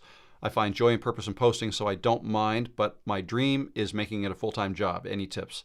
Can a small YouTuber channels blow up randomly and take off? Yes, I don't like the word randomly because I believe there's probably always a reason. So it's not like there's a lottery going on and yeah, this month we're going to make you blow up. It doesn't work like that. It's all viewer driven. YouTube doesn't push videos. Viewers pull videos from the system. They watch what they want to watch. That's it. YouTube has never told me, Rob, you need to watch this video, right? I mean, they give suggestions, but those suggestions are based on other things that I've watched. Right, that's how that works. So, but yeah, so small channels can blow up. Yes, they can. So I wouldn't say it would be random though. There'd be a reason that that would happen if you've got a video that people want to watch, and a lot of people want to watch it, and right, and if YouTube gets good signals from that video, it'll suggest it to more people, and if they watch it, great. You know, suggest to more people. And that could happen to any video, not just large channels or small channel, any video. Videos grow or die by themselves. Like, it doesn't matter what channel they're attached to. Yes, if, you know, a video on my channel will be suggested to people who typically watch my videos first, right? And I've got a lot of subscribers, so a lot of people would be suggested to that video. But if, on average, most of my viewers don't watch it or don't watch it for as long as they usually do, then that video might be labeled as not as good and may not be put out there as much as otherwise. Does that make sense? So yeah, it totally can happen for you, but the best way to ensure that it happens. So again, the reason it would happen is because you got a video that people love to watch, all of it, right? people spend time on YouTube watching your video because of your video. So if that's not happened to you yet, that just means, you know, got to get better at making videos. How do you do that? Make more videos. Don't focus on the numbers of your existing videos. Just forget it. It's done. Those are on your channel. They'll get views, maybe, right? Maybe not, whatever. It doesn't even matter. You need to focus on your next video. Make another video. Put it on YouTube. It might get views, it might not, doesn't matter. Make your next video, right? Every time you make a video, you're going to get better at making videos that people want to watch. You don't just randomly make videos. Make videos that you think they want to watch. Like, make them in an educated way. Like, pay attention to your analytics. When I say don't pay attention to the analytics, I don't really mean that. I just mean don't obsess over them. But you can learn things from them. Like, you can learn which of your videos is doing better than other, which has done the best. Why? Why do people like that video? Oh, well, if they like that video, it's because I talked about this. Let's make another video about that on a different angle, right? Things like that. Or the one video of mine that did really well, I was outside walking. The ones that don't do well, I was inside. Maybe I have to make more videos outside walking. Okay, that's my next video, right? So think in those terms. Looking forward, not back. Okay.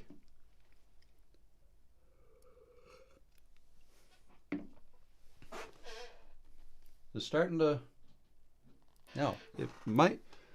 It's not snowing. It's not raining yet either, I don't think. Question, can somebody receive sponsors with less than 10 subs? I was emailed by 2 companies. I don't think it was legit because I didn't respond. I would say no, probably not, unless there's something incredibly special about your channel and the product I would say probably not. Probably not legit. This live has been much more helpful than the last 3 months of research on YouTube. Thank you, everyone. No problem. I'm glad you find these helpful. And I apologize, I'm not able to answer everybody's questions. I know there's been a lot of unanswered questions. Catherine says the links to Rob's courses are in every video and this live description. Yes, they are.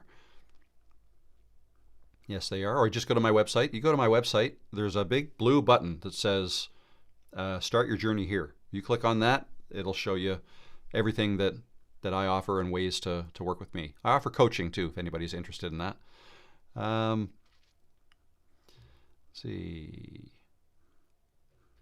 I learn a lot from watching other creators in the same niche as me. Is that something you do? Yes, absolutely. I do, and I'll go one further.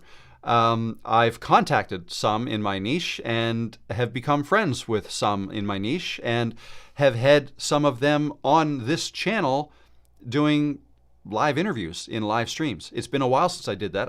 You want me to do more of that? I should do more of that. It's been almost a year since I've done that, but I've had Alexa Saranoia on. I've had Brian G. Johnson, old Mike, old me living better. I've had him on. I'm going to forget names. Kevin Colby, I've had him on. Ty Myers, I think I've had him on. Yes. Several. And it's a lot of fun. It's a lot of fun to do that. I don't believe, and maybe you can take something away from this as well. Other people in my niche, I don't view them as competitors. Okay. We may be talking about the same things and competing for views, I suppose, in a way. We may even be offering similar things like to our clients in the form of courses or coaching or mentorship programs or whatever else. But the thing is this, it all goes back to, like, why would somebody want to watch your videos? And my answer is because you're in them. All right. So why would somebody pick me over another creator? Because I'm in them. Why would somebody pick another creator over me? Because they're in the videos.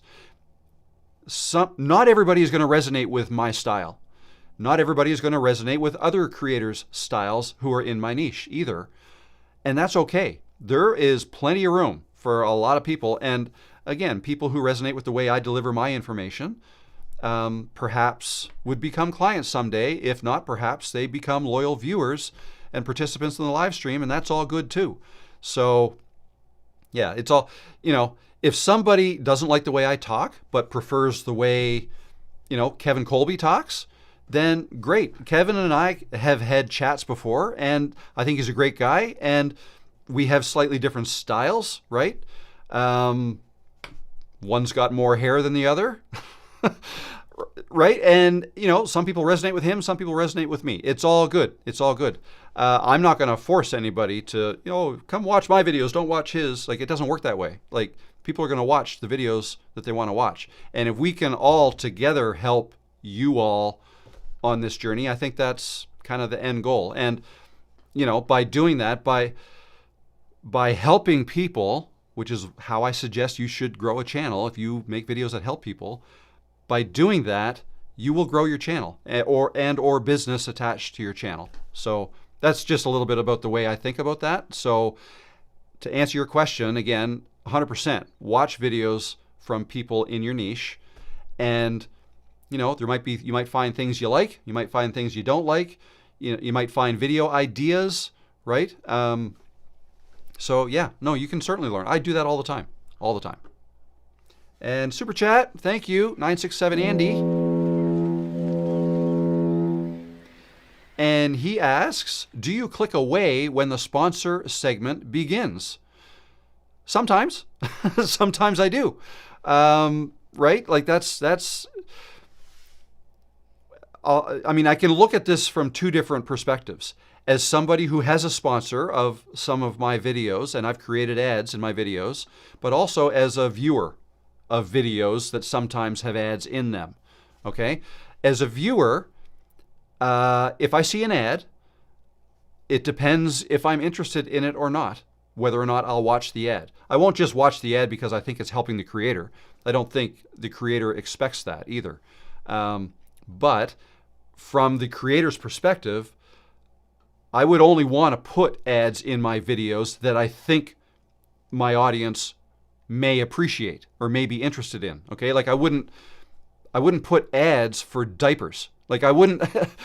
Why did I even think of that? So my kids are 23 and 25, or 26, 23 and 26. Anyway, right? It wouldn't fit, right? So it would have to be something that fits, and that will increase the chances that the people watching my videos might be okay watching that ad, or certainly might not be upset about it. But you can skip an ad if you don't like it. So yeah, but yeah, if I'm watching a video and I'm trying to, and an ad pops up, might be for something that I've already got or something that I'm not interested in. Sure, I may skip that. Not always, but sometimes. Depends on how in a hurry I am to watch the video I'm watching. Jason, in relation to live streams, do you need to purchase software or are there free ways to do it? Yes, there are certainly free ways to do it. You can use OBS if you want to build and set up scenes. But if you don't even care about that, you just want to go live, just use YouTube Studio, right? That's all you need. And you can still share your screen with YouTube Studio. You just don't have any control over your picture-in-picture, like your picture on the screen, like where it goes. It's going to be the size and the location that YouTube Studio dictates. But when you get into software, you can start customizing things. OBS Studio or Meld Studio is another one, a newer one, which I have to make a video on. Those are both free and those are customizable. Okay, so those are two you could take a look at. I use Ecam Live, which is not free and it's only for MacBooks or Macs, but I love it. It's easy to use and it allows me to put your chat messages on screen like yours is right now.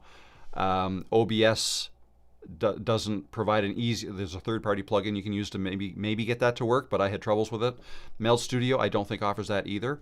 But yeah, so yeah, you don't have to buy software. Rob, do you think your video where you talk about people unsubscribing, I don't see the rest of the question. I do remember the video. I was dancing in that video. What platform did you build your web page and mailing list? Kajabi. And there's a link to that below in my description. I use Kajabi. It's not cheap, but it's awesome. It's my website, it's my courses, it's my customer management system, it's my funnel system, it's my payment processor, it's my landing pages. What did I miss? It's my community, Creators Cove. All of that is in that, like everything. Let's see. Yes, please. I asked a while ago about those interviews with people. Would you consider doing it again, please? Jason Valade from Camtasia was great. Oh, yes, Jason too. Yes, I had Jason on as well. Yes, I will do some more of that, probably in the new year. All right, what are we doing? Let me just look at the current chat here. Let's see what we got going on here. What am I missing? What are you guys talking about?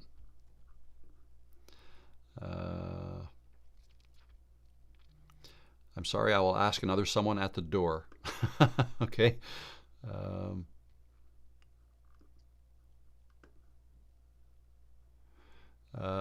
You might have done this already, but if you haven't, can you make a Rob style walkthrough for Ecam Live with how you set this up and use would be great. Yeah, I've never done one on my channel like as a free video. I can say, and here's a shameless plug, that I have done it in my Live Streaming Made Easy course. So if you got that course, you'd have a video. There's a video. Actually, there's several videos. Most of the videos in that are on Ecam Live. But yeah, no, I haven't. I mean, I've showed a few things here in these live streams, like how I do certain things, but I've never. So maybe at some point I will. Yes, but no promises.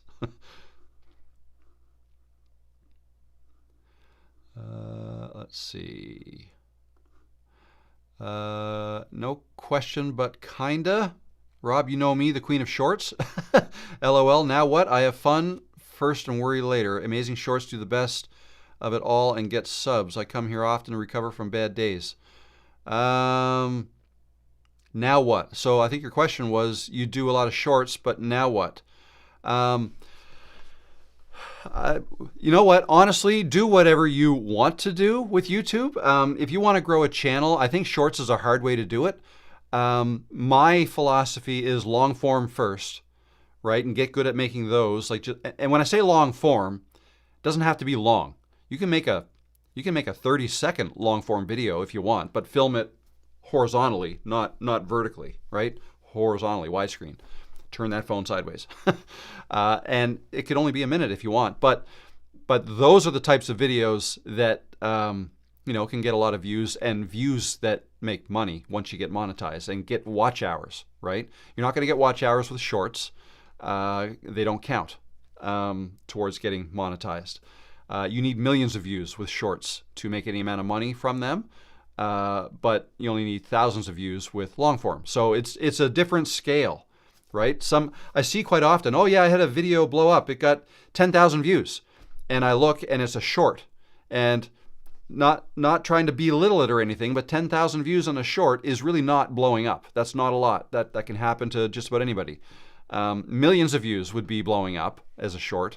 10,000 views when you only have like 100 subscribers or less on a long form video is a big deal. Right? So that's something that's getting more reach. So yeah, if you want to grow a channel, my suggestion is make long form videos. And then you can make shorts that support them, like snippets from your long form, turn them into shorts, and to try to help draw more people to your long form content. But they have to be aligned. They have to be about the same thing. Otherwise, you don't want to grow a shorts only channel and then try to grow it into a long form channel, because it's harder to do it that way. It might even be impossible. And that's when you might think of, okay, maybe I need two separate channels if you want to do shorts and long form, but they don't really, they're not aligned. They're two different audiences. Then you might want to keep them separate. So I don't know if that helps. I hope it does. Prism Live Studio is free. Yes, it is. Yes, it is. And I've used that on a phone. So if you want to go live from your phone, yes, Prism Live absolutely is a good way to do it. When I was saying Meld Studio and OBS Studio and Ecam, that's all for going live on a computer. So, you have to decide. If you want to go live from a phone, also, you need 50 subscribers, so keep that in mind. If you want to go live from YouTube Studio or a computer, there's no such requirement. You can go live with 0 subscribers if you want. So, all right. Yes, Heidi. Wink, wink about the live stream course. That's right. Hey, shameless plug. I'm putting on this live stream. I can put whatever content in here I want, right?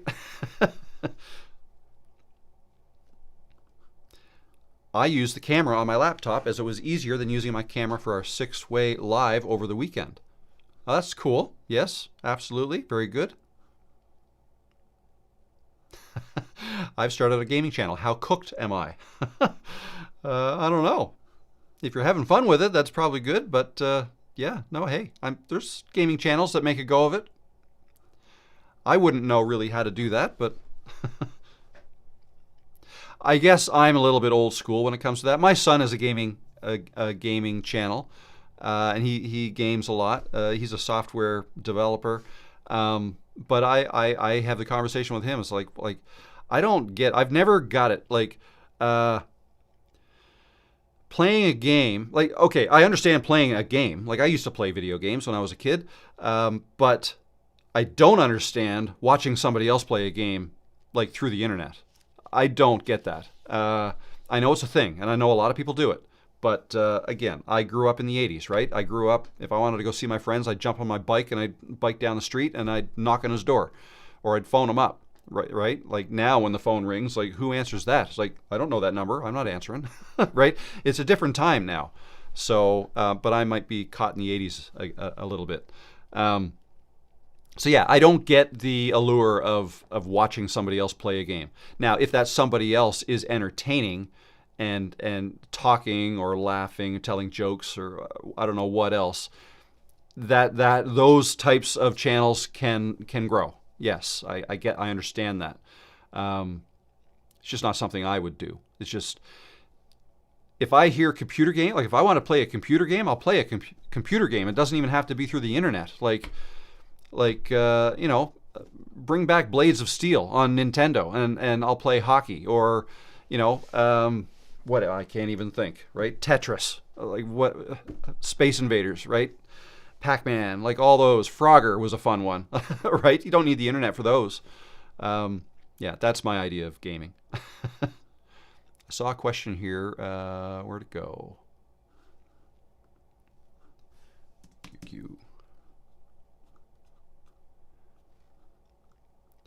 Here we go. Lori, I saw you had a question there. I typically wait a couple days between each long-form video I upload. I just uploaded a video and made some shorts from the video. Is it okay to upload a couple of those shorts now, or best wait? That's a good question. I'm not saying this is the right way, but the way I've done it is I will make shorts from a long-form video that's done well. Right, so that already has some history. So in that case, the long form video goes up first, and then maybe even a month later, or maybe a week later, whatever, I'll make shorts out of it. Not saying that's the only way. That's just what I've done. You can also make shorts ahead of time, and sure, you can post them first. The only thing with that is, if you post the short first, like when you post a short, you have the ability to link to a long form video. If the long form video doesn't exist yet, you can't put that link in there. I guess you can do it once you do put the long form video in. But yeah, those are my thoughts on that. I would tend to put the long form video up first. I don't think you're hurting yourself by doing the shorts first. Maybe you want to do it in a way that you're advertising what long form video is to come. Like at the end of your short, you can say something like, if you want to see more, this video is going live on such and such a date, or something. Something you can experiment with. Right? Use it as an advertising thing for a future video, rather than oh, by the way, if you've not seen this video, you better go check it out. Right? Two different ways to look at it. Both are fine.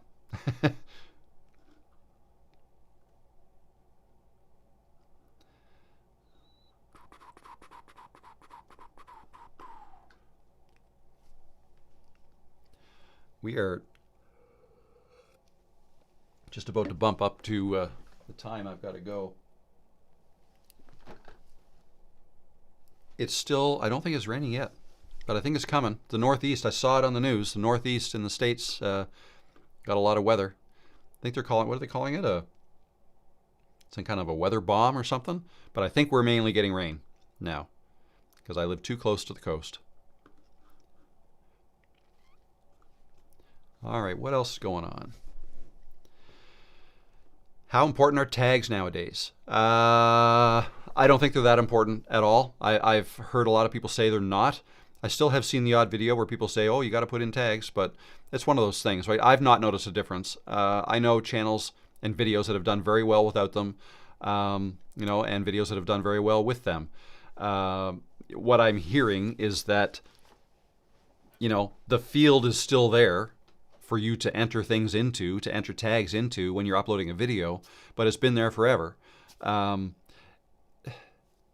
in the day, before AI and before, you know, YouTube transcribing videos, they needed tags as well. They needed a description. They needed some context. What's in that video? And like, give me some text. YouTube needs something, right? Because it's like Google, right? Like search engine, SEO, search engine optimization was a big thing, still is in some circles, but I'm thinking back to when I was doing web hosting and web design. You know, if you want to get your page ranked, you'd have to know a little bit about SEO and you'd have to put keywords in your text, right? But now you don't have to worry about that so much because YouTube is transcribing your video like on their own, so they can create the subtitles, right? They have the text. You don't have to put all that in the description and make sure you have at least 5, you know, the keywords you want to target, put it in 5 times, no more, no less. But don't be spammy about it, and the sentences have to make sense, and all this stuff you used to have to do. I don't think it's necessary anymore. And if you wrote something in your description, but then, you know, you wanted to give it something else, like, okay, I also want my video to be found if they type this in, right? Or, you know, keywords or tags, then you put them in as tags. So because I don't think they're as necessary anymore, because YouTube is getting pretty darn good at figuring out what videos are about anyways on their own with their own AI, I just don't think they're that necessary. But the field is still there. So until they take that tags field away, I'm going to continue to fill it out. But all I do, and I've said this, I think I say this every single week, but I'll say it again. I open up ChatGPT and I use it to come up with my title and my thumbnail text, right? And when we're all done, and usually for bullet points too, sometimes for bullet points. But when I'm done with all that, the next step is, okay, my video's uploading, thumbnail's uploading, or I'm maybe working on it. Last question for ChatGPT. Please write me a 1 to 2 sentence description and give me a list of tags. And that's all I say. And boom, it's there. I copy and I paste, put it in. That's it. That's all I do. I don't, and again, I only do that because that field is still there. I don't think it's necessary, but it takes me like a minute, 2 minutes tops. So I do it. There you go. Put 3 Qs before your question, but to answer you, just record and upload. It'll get easier and you'll get better. Not too many people start confident or professional. Yeah, like nobody. I don't think anybody starts YouTube real confident and knowing everything about it. I mean, I don't know everything about it now, and I've been at this for 4 years, almost 5 years now. Oh my Lord. Yeah, no, great answer.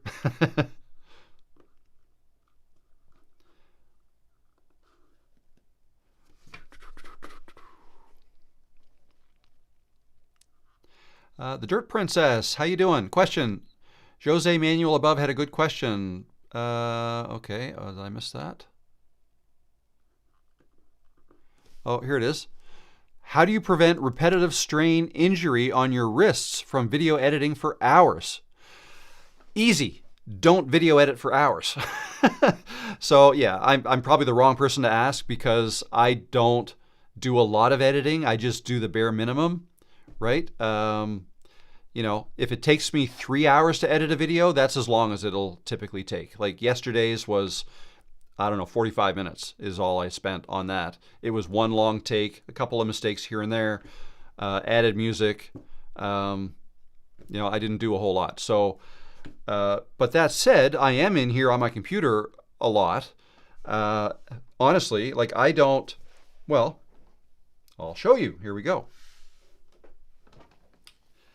That's what I use. Oh, I brought a banana down, didn't eat it yet. That's what I use. This mouse here is the Logi, I think it's called the MX Keys. Does it say that here? There's somewhere. Oh, you can see all the cat hair on the, no, it's not. I can't even read it. Oh yeah, MX Anywhere 3S is what I just bought this. I just bought this because my other one stopped working properly. It was dropping things. So just a small mouse, a lot smaller than my hand, if you can see it, right? So just a little mouse. Some people get those wrist things you can put here, so for typing, but I don't. I just I type like this. I usually have my keyboard far away from me, so I can keep a pad and a pen here between the edge of the desk and my keyboard. I can bring this back a little bit, and yeah, just type and use my mouse. So just a small mouse. Some people like to use a bigger mouse.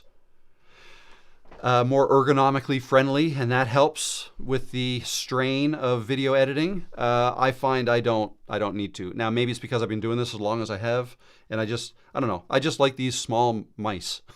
They're easy to travel with. You know, go away, just pop this in my bag and go. The Logi, what was it called? MX Keys is my keyboard that I use. I love that. I don't like the big mechanical keys that make clickety clackety sounds. I don't like those. This is very quiet. I like that. So anyway, that's just me though. So yeah, I don't edit that much. So bare minimum. That's how I get around that.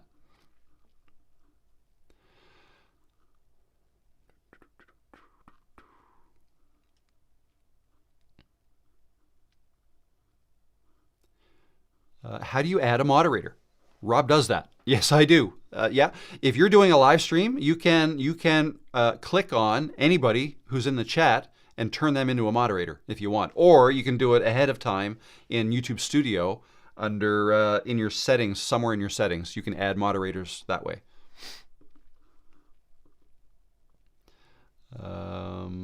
Question: is it a good sign that my recent video has been getting between 2,000 and 5,000 views? Will my channel start to take off? Couldn't tell you. I don't know. 2,000 to 5,000 views sounds great. As long as we're not talking about shorts. If you're talking about long form videos, that's great. I mean, it's good for shorts too, but it's really good for long form videos.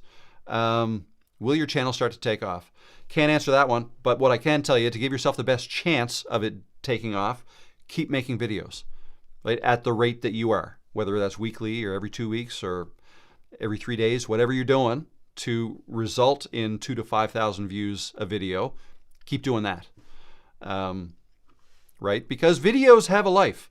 Like they eventually, most of them will eventually level off and stop getting that many views. Most views come early.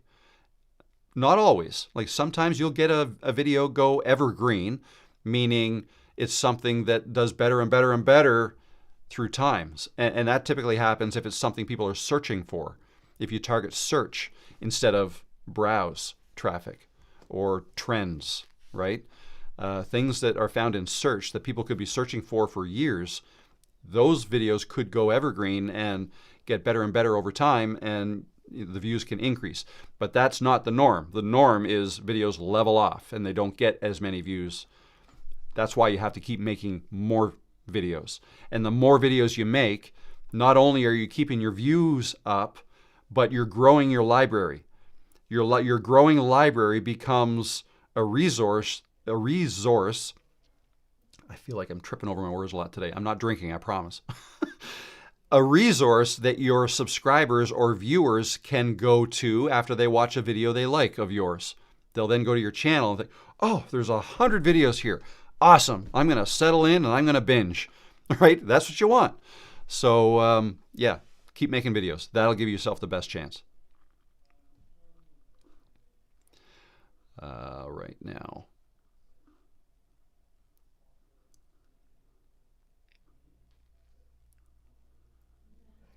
Okay, I'm going to answer this one. And it was asked last week too. But what is your advice for a new channel as to how many videos should be there uploaded on day one, in the first week, or any other recommendations you have for the first few days? I'm of the belief that you do not have to start a channel with multiple videos on it. I would rather, if I were starting a brand new channel, I wouldn't do it that way. I would not save up 2 or 3 or 5 or 10 videos and post them all. I wouldn't do that. I would make one video and post it. Then I'll work on the next one. And when I post that next one will depend. Probably a few days later. Like, it depends on what you can do, right? What is your bandwidth? How much time do you have to do this? If you can make 2 videos a week, then work on your next one and try to get it out in 3 or 4 days. Right? Just be consistent. That's all. See, here's the thing. If you upload a video and it starts doing really well, then I would not post another video, because you want that video to basically have some room. And now, you're going to hear different opinions on this. I like to give a video that's racing and doing really well some room to continue doing really well. And I don't want to put up another video that might then compete with my video that's doing really well. I want that one to kind of finish its, not necessarily finish its run, but you know what I mean? Like, because when somebody who is interested in my videos tunes into watches one of my videos, right?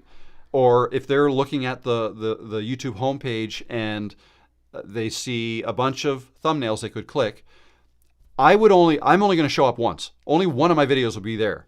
And if I have one that's doing really well, but then I posted another one, right? Now there's 2 that could potentially be shown to a potential viewer of mine. They're not going to show them 2. They're only going to show them 1. Which one? I don't know. One of them will suffer because they're not both going to get shown as an impression. Okay, so why did I say that? I would like to give every one of my videos an equal chance to do well out of the gate. And that's why I would not upload 2 videos at once, even in the beginning. That's my advice on that.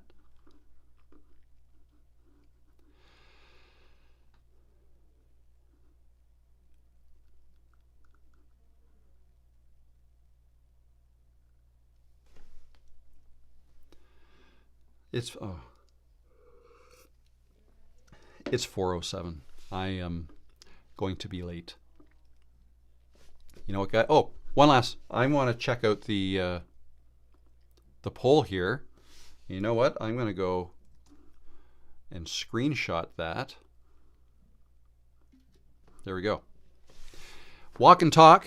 Oh, here we go. Let's just throw this down here for a quick sec. The poll, walk and talk mindset, 34% want to see more of those. Awesome, because I love making those. And then 31% step-by-step videos.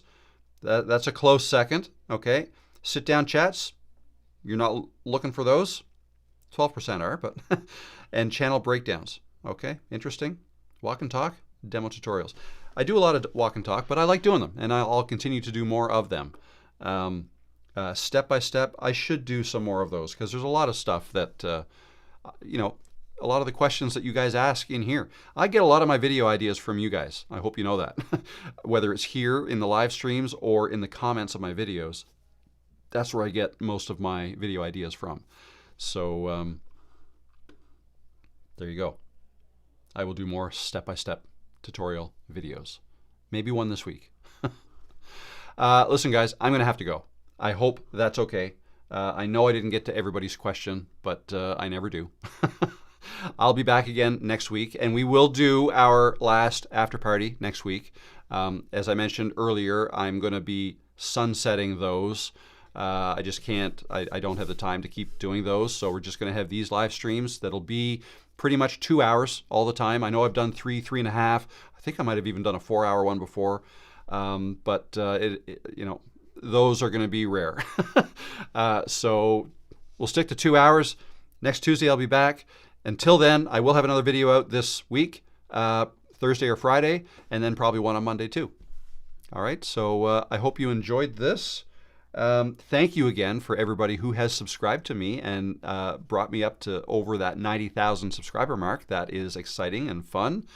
And yes, I believe I said it earlier that if and when I hit 100,000, I'm going to go for a swim in the ocean whenever that happens. So if you want to see me do that in December, tell everybody to, no, don't tell people to subscribe to me. Don't.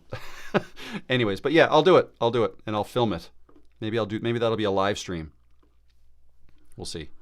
Anyways, thanks guys. I hope you enjoyed and learned something today, and I'll see you next time. All right.